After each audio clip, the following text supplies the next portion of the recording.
Hello friends, आपका स्वागत है सिविलियन क्लासेस में। तो आज हम चर्चा करेंगे इरिगेशन इंजीनियरिंग के बारे में, जिसमें हम लोग पढ़ रहे थे डाइवर्जन हेडवर्क। प्यारे बच्चों, इरिगेशन इंजीनियरिंग का ये आपका लास्ट लेक्चर है, जिसमें आपको ऑल सारा 100% सिलेबस को कवर कर दिया गया है ना। चलिए प्यारे बच्चों, तो हम लोग बात करेंगे जो छूटा हुआ एक पोर्शन था वियर एंड बैराज, उसके बारे में चर्चा करते हैं ना।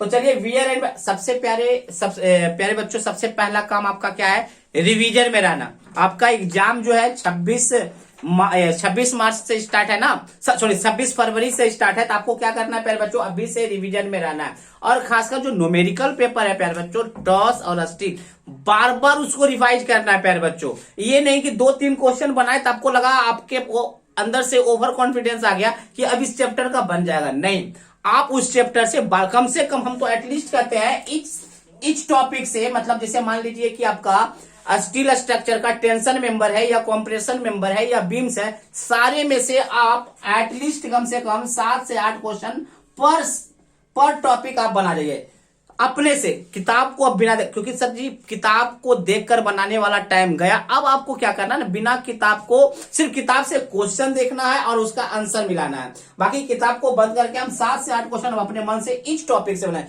ये नहीं कि 1 या 2 क्वेश्चन बनाए उतना में ही हमको कॉन्फिडेंस आया, ऐसा नहीं। और उसके बाद जो थ्योरी पेपर है प्यारे बच्चों, ये तो आपका स्टील और टॉस का बाद अभी से प्रैक्टिस होना चाहिए। और 7 से 8 क्वेश्चन फिर से प्रैक्टिस कर लीजिए इस टॉपिक पे। और जितने भी थ्योरी पेपर है प्यारे बच्चों, उसको फिर से अपने से लिख लीजिए प्यारे बच्चों, याद कर लीजिए, है ना। चलिए तो वियर देखते हैं प्यारे बच्चों। वियर क्या है? एक तरह का सॉलिड ऑब्स्ट्रक्शन है। मैं जैसे आपको हम डैम्स पढ़ाए थे, डैम्स भी क्या बोले थे प्यारे बच्चों? एक आपका क्या है, मान लीजिए प्यारे बच्चों, ये आपका रिवर है, या ऐसे भी आप बोल सकते हैं। मान लीजिए प्यारे बच्चों, ये आपका डैम था। इधर मान लीजिए सर पानी था, तो पानी था, तो ये डैम क्या कर रहा था? अक्रॉस द रिवर बनाया जाता था, जो पानी को क्या करता था? पानी को क्या करता था प्यारे बच्चों? पानी के लेवल को रेज करता था, पानी को लेवल को रेज करता था, और इसी पानी को डाइवर्ट करके कैनाल में भेज दिया जाता था।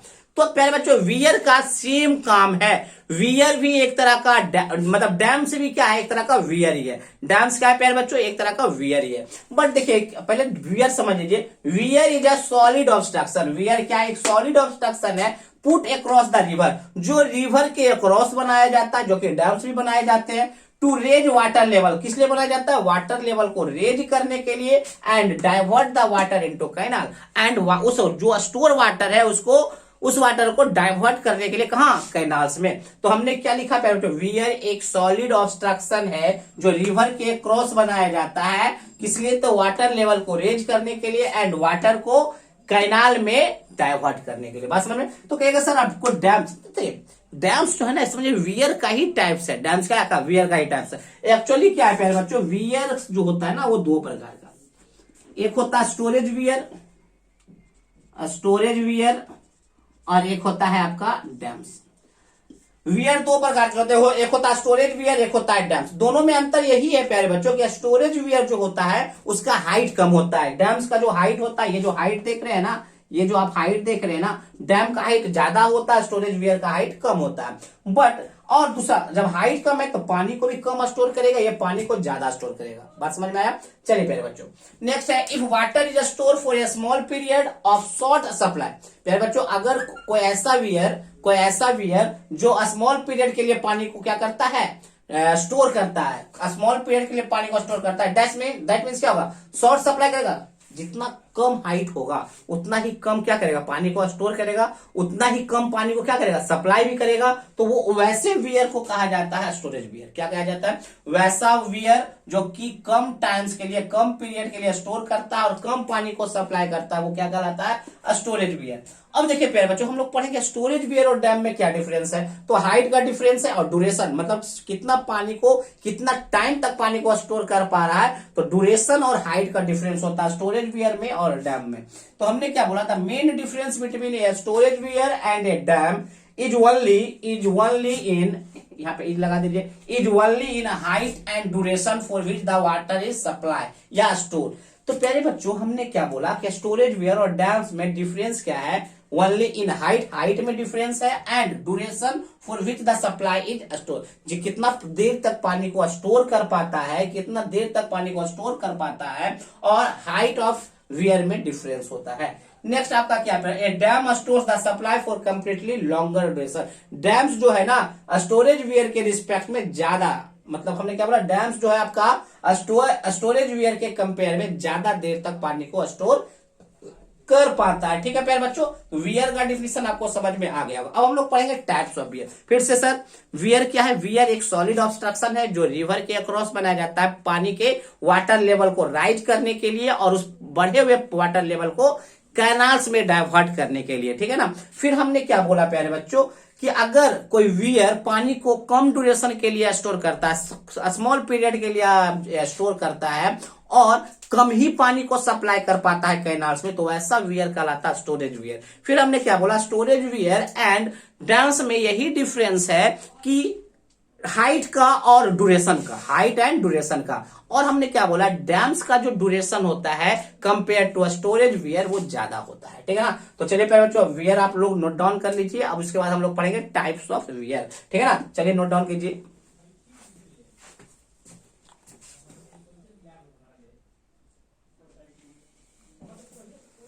चलिए प्यारे बच्चों हम लोग देखेंगे टाइप्स ऑफ वियर। तो प्यारे बच्चों वियर्स को दो पार्ट में बांटा गया है, ग्रेविटी वियर है, एक आपका नॉन ग्रेविटी वियर है। देखिए प्यारे बच्चों ग्रेविटी वियर किसको कहते हैं? वियर जब भी आपके दिमाग में आता है तो आप डैम सोच सकते हैं। क्या सोच सकते हैं? डैम।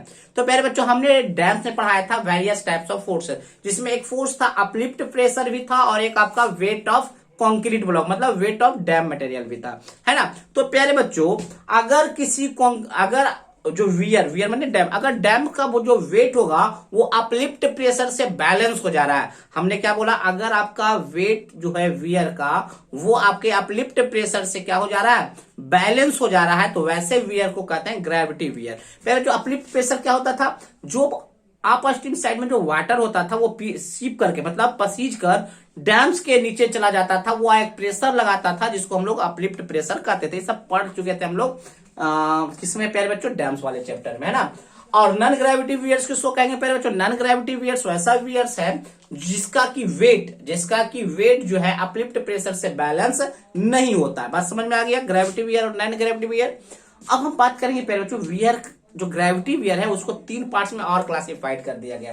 पहला पार्ट है प्यारे बच्चों vertical drop weir, rockfill weir and concrete weirs. ये सब के बारे में आप लोग को पढ़ना है ना। तो चलिए प्यारे बच्चों हमने देखिए ग्रेविटी वियर्स में क्या लिखा, when the weight of wear balances uplift pressure.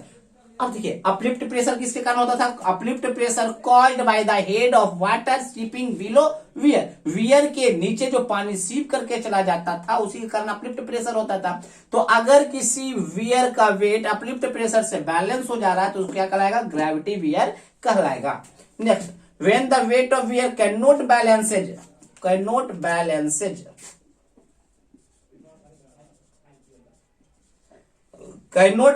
by uplift pressure, that wear is known as non-gravity wear। अब देखिए प्यारे बच्चों हमने क्या बोला, gravity weirs are further divided into the following types. अब देखिए हमने क्या बोला, ग्रेविटी वियर को फर्दर डिवाइड कर दिया गया तीन पार्ट में। पहला vertical drop weir, rockfill weir and तीसरा कंक्रीट वियर। ठीक है ना। तो चलिए पहले आप इसको नोट डाउन कीजिए।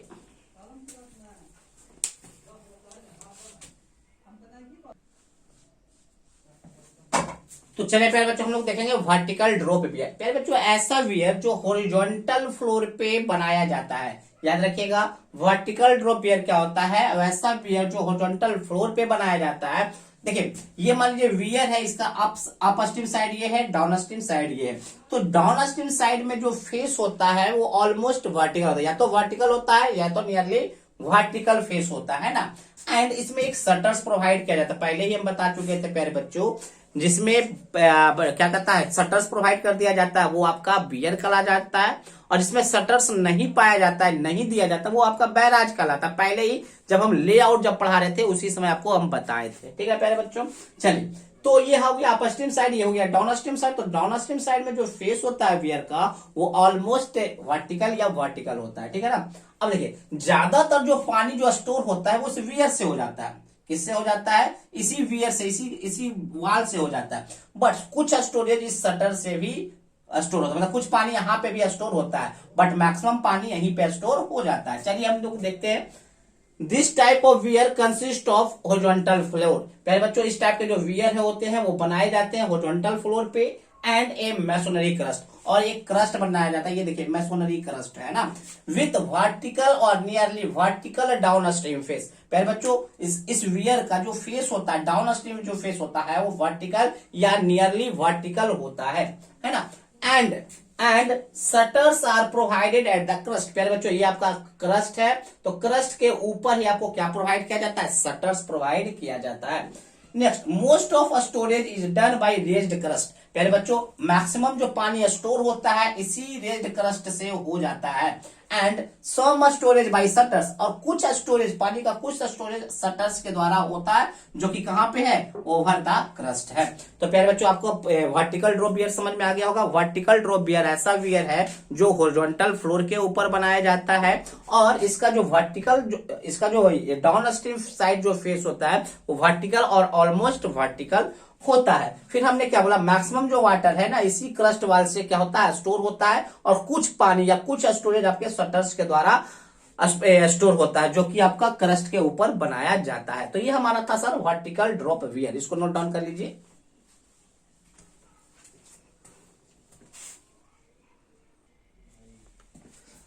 चलिए प्यारे बच्चों हम लोग देखेंगे रॉक फिल वियर। देखिए प्यारे बच्चों रॉक फिल वियर का दूसरा जो नाम है आपका है ड्राई स्टोन वियर। क्या नाम है, ड्राई स्टोन वियर। प्यारे बच्चों ड्राई स्टोन वियर इसलिए कहा जाता है कि इस वियर के इधर और इधर दोनों तरफ क्या लगा दिया जाता है, बहुत सारे स्टोन का जरूरत, बहुत सारा स्टोन लगा दिया जाता है। और ये जो स्टोन जो होता है ना बहुत ज्यादा स्लोपी होता है, क्या होता है, बहुत ज्यादा स्लोपी होता है ना। It is suitable for fine sandy foundation. प्यारे बच्चों रॉक फिल वियर जो बनाया जाता है वैसे जगह पे बनाया जाता है जहां पे फाउंडेशन कैसा है, फाइन सैंडी फाउंडेशन है। Next, stones are mainly use for construction of such type of weir. प्यारे बच्चों हमने क्या बोला कि इस टाइप के बियर बनाने के लिए आपको बहुत सारे स्टोन का जरूरत पड़ता है। And hence require large quantities of stone, और बहुत ही ज्यादा क्वांटिटी में इसको बनाने के लिए स्टोन लगता है। ठीक है प्यारे बच्चों आप देख ही रहे हैं, ये मेनली वियर्स है, ये आपका शटर्स लगा दिया, ये आपका वाटर लेवल है, इधर भी आपका स्टोन है, इधर भी स्टोन है, स्टोन के बीच में आपका कोर वाल लगा दिया जाता है। ठीक है, तो ये आपका था रॉक फिल वियर।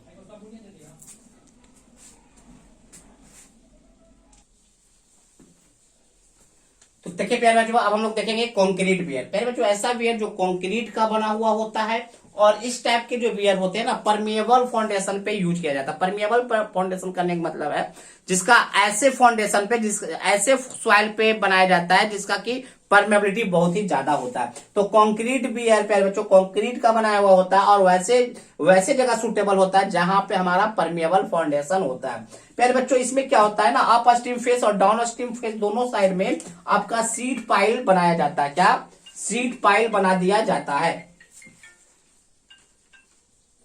हमने क्या बोला प्यारे बच्चों, सीड पाइल डाला जाता है ताकि जो एनर्जी हो, वाटर का जो एनर्जी हो ना यहाँ पे रोका जा सकता है। सीड पाइल करते मतलब यहाँ पे सीड पाइल है, मान लीजिए यहाँ पे आपका सीड पाइल है, जैसे ही पानी आएगा इससे टकराएगा तो इसका एनर्जी को लॉस कर दिया जाता है। देखिए these are suitable for permeable foundation. यहाँ जो कंक्रीट बियर है वो आपका परमिएबल बियर पे सुटेबल है। In such weir sheet piles are provided on both upstream and downstream side floor. Upstream floor और डाउन स्ट्रीम फ्लोर दोनों floor पे आपका ये आपको बनाया जाता है। किस लिए बनाया जाता है, तो in order to destroy the energy of water. Water के एनर्जी को डिस्ट्रॉय करने के लिए, रोकने के लिए आपका सीड पाइल दिया जाता है। ठीक है प्यारे बच्चों, चलिए इसको नोट डाउन कर लीजिए।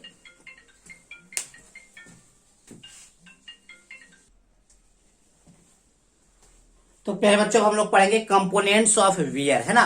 तो प्यारे बच्चों आप इसमें देख रहे होंगे कंपोनेंट सारा देख रहे होंगे इस फिगर में। तो सबसे पहले हम लोग बात करते हैं बॉडी ऑफ वियर। यही आपका, ये आपका जो पोर्शन है ना, ये आपका क्या है, body of wear. Body of wear प्यारे बच्चों बॉडी ऑफ वियर जो होता है वो मैसोनरी का बना हुआ होता है। किसका, कंक्रीट का बना हुआ होता है। इसका मेन काम क्या है, वाटर लेवल को राइज करना। किधर, अप स्ट्रीम साइड में। अप स्ट्रीम साइड में क्या करना, वाटर लेवल को राइज करना। प्यारे बच्चों ये स्ट्रांग होना चाहिए, ताकि एनफ स्ट्रांग होना चाहिए ताकि वो अप स्ट्रीम साइड में जो वाटर है उसके प्रेशर को आसानी से रेसिस्ट कर सके। बात समझ में आया। नेक्स्ट देखिए प्यारे बच्चों हमने क्या लिखा, it is generally masonry. Body of जो वियर होता है वो मैसोनरी का बना हुआ होता है। Its function is to raise water level on upstream side. इसका मेन फंक्शन क्या है, अप स्ट्रीम साइड में वाटर लेवल को रेज करना। It should be strong and enough, it should be strong enough, it should be strong enough to resist water pressure. प्यारे बच्चों ये enough strong होना चाहिए ताकि वाटर प्रेशर को रेसिस्ट कर सके, ठीक है ना।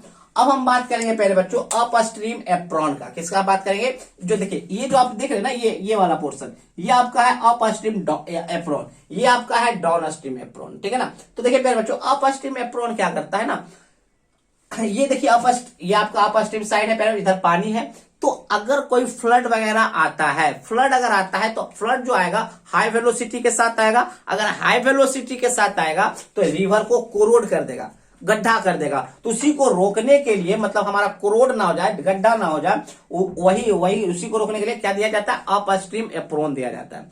अब देखिए प्यारे बच्चों अप स्ट्रीम का जो एप्रॉन का जो लेंथ होता है वो डिपेंड करता है रिवर के डिस्चार्ज लेंथ पर, डिस्चार्ज लेंथ पे डिपेंड करता है। जैसे प्यारे बच्चों मान लीजिए ये आपका रिवर है, आप देखिए यहाँ पे वीआर बना गया, तो ये लेंथ जो है ना डिपेंड करेगा कि कितना लेंथ से डिस्चार्ज हो रहा है पानी, और दूसरा जो लेंथ ऑफ वीआर कितना है, याद रखिएगा।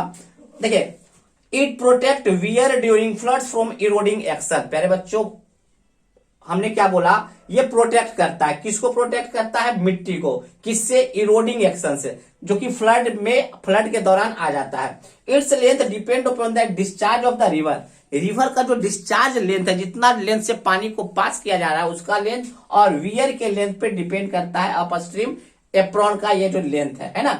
It also help to prevent leakage. पहले बच्चों जब यहाँ पे कंक्रीट का बना दिया गया तो पानी यहाँ से लीक नहीं करेगा। पानी जब लीक नहीं करेगा तो अपलिफ्ट प्रेशर को रोका जा सकता है, क्योंकि अपलिफ्ट प्रेशर कब होता है? जब पानी सीपेज करके नीचे चला जाता है। ये पानी को सीपेज करने ही नहीं देगा अपस्ट्रीम एप्रॉन, है ना।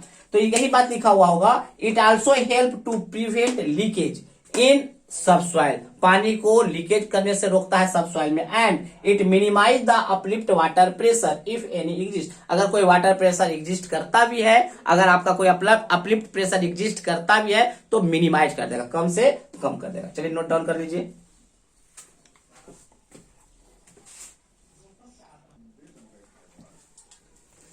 चलिए प्यारे बच्चों हम लोग देखेंगे down stream up stream curtain वाल। प्यारे बच्चों ये जो है ना, ये आप जो दीवार देख रहे हैं ये आपका है अप स्ट्रीम कर्टेन वाल। प्यारे बच्चों अप स्ट्रीम कर्टेन वाल भी आपके अपलिफ्ट प्रेशर को रिड्यूस करता है। किसको रिड्यूस करता है?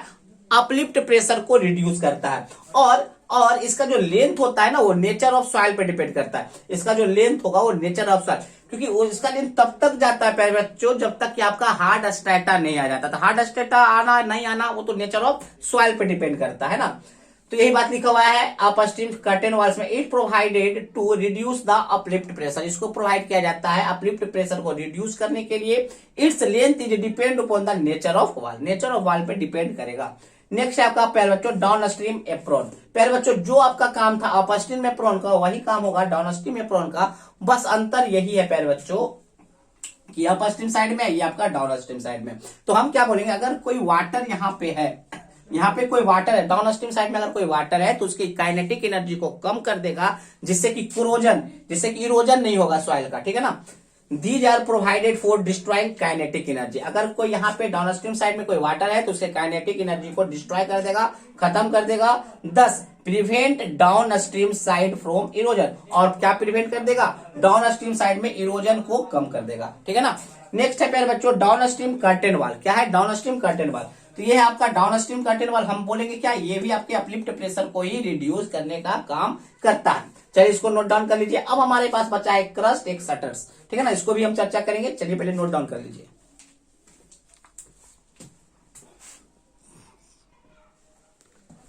चलिए प्यारे बच्चों हम लोग देखेंगे क्रस्ट। देखिए प्यारे बच्चों ये आपका वियर है, मान लीजिए ये आपका वियर है। तो ये जो टॉप पोर्शन जो होता है, वियर का जो टॉप पोर्शन होता है ये आपका क्रस्ट होता है। इसके ऊपर क्या लगा दिया जाता था? शटर्स। ये आपका क्या होता था? शटर्स। प्यारे बच्चों तो आपका जो ये क्रस्ट होना चाहिए, ये आपका क्या है? क्रस्ट। क्रस्ट जो होना चाहिए एनफ स्ट्रॉन्ग होना चाहिए ताकि ये वाटर प्रेशर को रेसिस्ट कर सके। तो आप सोचते होंगे कि क्रस्ट पे वाटर प्रेशर कहां से आएगा? तो देखिए जब आपका फ्लड होता है तो क्रस्ट को भी क्रॉस कर जाता है। आपका जो वाटर लेवल है वो क्रस्ट को भी क्रॉस कर जाता है। तो क्रस्ट को जब क्रॉस कर जाएगा तो यहाँ पे वाटर होगा, तो वाटर प्रेशर वो आसानी से रेसिस्ट कर सके। देखिए it is the top of the wear. Crust आपका क्या है, वियर का सबसे टॉप मोस्ट पोर्शन है। It must be strong and durable. Crust जो होना चाहिए स्ट्रॉन्ग भी होना चाहिए और ड्यूरेबल भी होना चाहिए, ताकि वो पानी वाटर प्रेशर को रेसिस्ट कर सके ड्यूरिंग फ्लड, फ्लड के दौरान। During flood water flow over the crust. Flood के दौरान क्या होता है, पानी का जो फ्लो होता है क्रस्ट के ऊपर होने लगता है। नेक्स्ट है आपका शटर्स। प्यारे बच्चों ये है आपका शटर्स। सो शटर्स प्रोवाइड किया जाता है क्रस्ट के ऊपर। क्रस्ट के ऊपर आपका शटर प्रोवाइड किया जाता है। इसका काम क्या है, एक्स्ट्रा पानी को स्टोर करना। अगर ये शटर्स नहीं होता तो पानी यहीं तक स्टोर होता। शटर्स आने के कारण अप स्ट्रीम साइड में एक्स्ट्रा पानी को स्टोर किया जा सकता है। तो shutters are provided at the top of the weir. Weir के ऊपर बनाया जाता है। It also helps in raising the water level on upstream side of the river. इसका काम क्या है, ये मदद करता है रिवर के अप स्ट्रीम साइड में वाटर लेवल को रेज करने में। Shutter must be strong to resist water pressure. Shutters भी आपका क्या होना चाहिए, स्ट्रॉन्ग होना चाहिए, ताकि यहाँ पे जो पानी हो गया वह आसानी से रेसिस्ट कर सके। तो प्यारे बच्चों ये हमने पढ़ा वियर्स क्या होता है, फिर हमने पढ़ा टाइप्स ऑफ वियर, फिर हमने पढ़ा कंपोनेंट्स ऑफ वियर। अब हम पढ़ेंगे बैराज। तो प्यारे बच्चों पहले ही बता चुके थे वियर और बैराज में थोड़ा सा अंतर है ना, तो देख लेते हैं पहले बैराज। पहले इसको नोट डाउन कर लीजिए।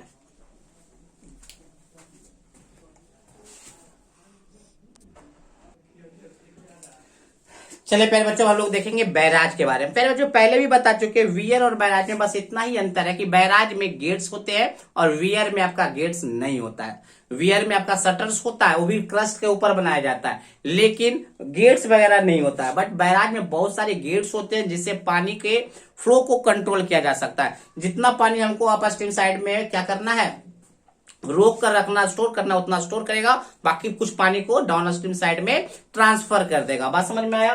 तो चलिए प्यारे बच्चों हमने क्या लिखा है, a barrage is a type of low head diversion dam. हमने क्या बोला, बैराज आपका लो हेड डाइवर्जन डैम का एक टाइप है which consist of large gate, जो उसमें कि बहुत सारे गेट्स होते हैं, लार्ज बड़े बड़े गेट्स होते हैं, दैट कैन बी ओपन और क्लोज, जिसको आप क्लोज मतलब ओपन खोल सकते हैं और लगा सकते हैं। To control the amount of water, किस लिए ओपन और क्लोज कीजिएगा, वाटर के फ्लो को, वाटर के अमाउंट को कंट्रोल करने के लिए। Passing through upstream side to downstream side, पानी अप स्ट्रीम साइड से डाउन स्ट्रीम साइड में जाने के लिए। फिर से सुनिए बैराज का डिफिनेशन।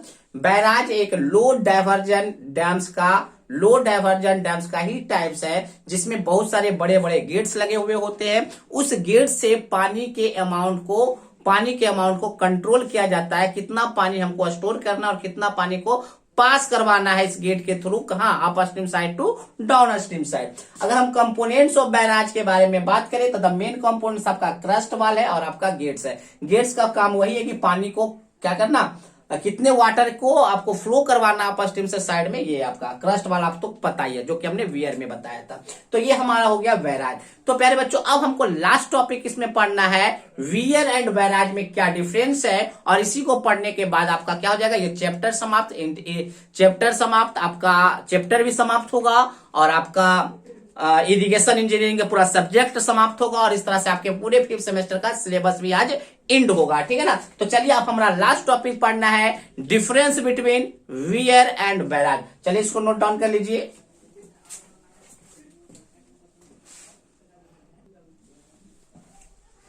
तो प्यारे बच्चों लास्ट टॉपिक हम लोग पढ़ने जा रहे हैं difference between wear and barrage. Wear and barrage में अब क्या डिफरेंस है वो हम लोग देखेंगे। तो प्यारे बच्चों वियर में गेट्स प्रोवाइड नहीं होता है, बैराज में गेट्स प्रोवाइड होता है। तो गेट प्रोवाइड करने के कारण इसका जो इनिशियल कॉस्ट है बढ़ जाता है। बैराज का इनिशियल कॉस्ट बढ़ जाएगा, इसका इनिशियल कॉस्ट कम होगा।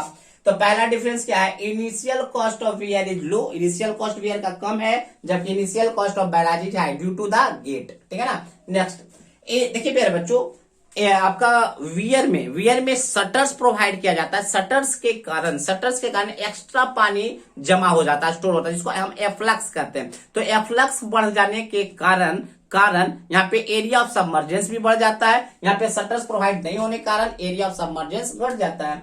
Next, area of submergence is large due to large afflux. Large afflux कहने मतलब शटर्स के कारण जितना एक्स्ट्रा पानी को जमा किया गया था। Area of submergence is less due to the less afflux. ठीक है ना। नेक्स्ट प्यारे बच्चों यहाँ पे क्रस्ट होता है, यहाँ पे देखिए आपका ये क्रस्ट है प्यारे बच्चों, और यहाँ पे क्रस्ट यहाँ पे भी है, मगर इस क्रस्ट पे पानी जमा नहीं हो सकता। क्यों? क्योंकि यहाँ पे जो क्रस्ट है उसके नीचे गेट लगा हुआ, जैसे ऊपर पानी जाने लगेगा तो गेट के थ्रू पानी को बाहर निकाला जा सकता है। तो यहाँ पे क्रस्ट होने के कारण यहाँ पे सिल्ट पार्टिकल जमा हो जाता है, जबकि यहाँ पे सिल्ट पार्टिकल जमा होने का कोई चांस नहीं है। Due to crest there is problem of silting, यहाँ पे सिल्ट जमा हो सकता है, इसलिए सिल्टिंग प्रॉब्लम है।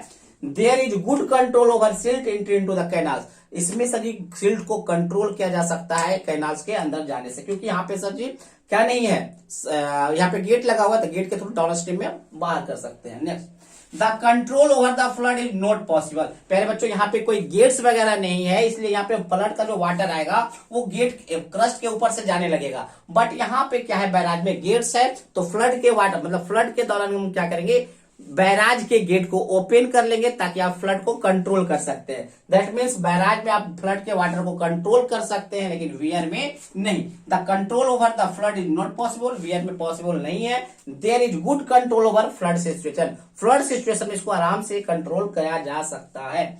It is difficult to inspect and repair. प्यारे बच्चों इसमें बैराज में क्या है, गेट्स है, तो जब गेट है तो गेट के थ्रू आसानी से मैनुअली जाकर क्या किया जाता है, इंस्पेक्शन किया जा सकता है, मेंटेनेंस किया जा सकता है, फिनिशिंग किया जा सकता है। तो यहाँ पे इंस्पेक्शन एंड रिपेयरिंग काम आसानी से किया जा सकता, सॉरी नहीं किया जा सकता क्योंकि इसमें गेट नहीं है। इसमें आसानी से फैसिलिटी है, गेट के थ्रू जाकर आप इंस्पेक्शन कर सकते हैं।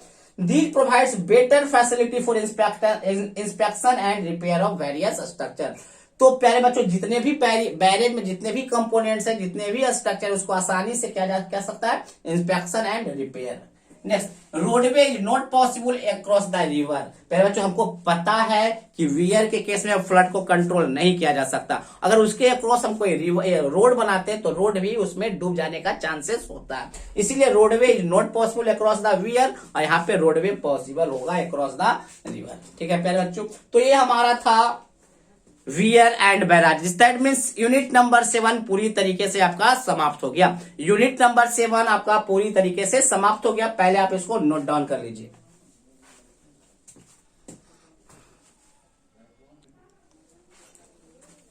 तो प्यारे बच्चों इस तरह से आपका यूनिट नंबर 7 समाप्त हो गया, और यूनिट नंबर 7 समाप्त होते ही आपका इरिगेशन इंजीनियरिंग पूरी तरीके से समाप्त हो चुका। और इरिगेशन इंजीनियरिंग के पूरी तरीके से समाप्त होने से आपका पूरा 5th सेमेस्टर का सिलेबस आज हमने एंड कर दिया। तो प्यारे बच्चों अब आपका काम है कि क्या करना, क्वेश्चन बैंक को बनाना, बार बार रिवाइज करना, बार बार बने हुए क्वेश्चन को ही दोबारा बना, ताकि आपका कॉन्फिडेंस लेवल हाई हो सके और एग्जाम में सही तरीके से आंसर भी आ सके न्यूमेरिकल पेपर में, है ना। तो चलिए प्यारे बच्चों, अब आपको पढ़ाई से रिलेटेड कोई भी प्रॉब्लम होगा तो हमारे नंबर पे कॉल कर सकते हैं, 8521362288, है ना। इस नंबर पे आप कॉल कर सकते हैं, व्हाट्सएप कर सकते हैं। अगर पढ़ाई से रिलेटेड कोई आपको इंक्वायरी हो तो इस पे कॉल कर सकते हैं। अगर कुछ मैनेजमेंट से रिलेटेड कोई इंक्वायरी हो तो हमारे मैनेजमेंट नंबर पे कॉल कर सकते हैं, 7079195998। आप इस नंबर पे आप क्या कर सकते हैं, किसी तरह के इंक्वायरी,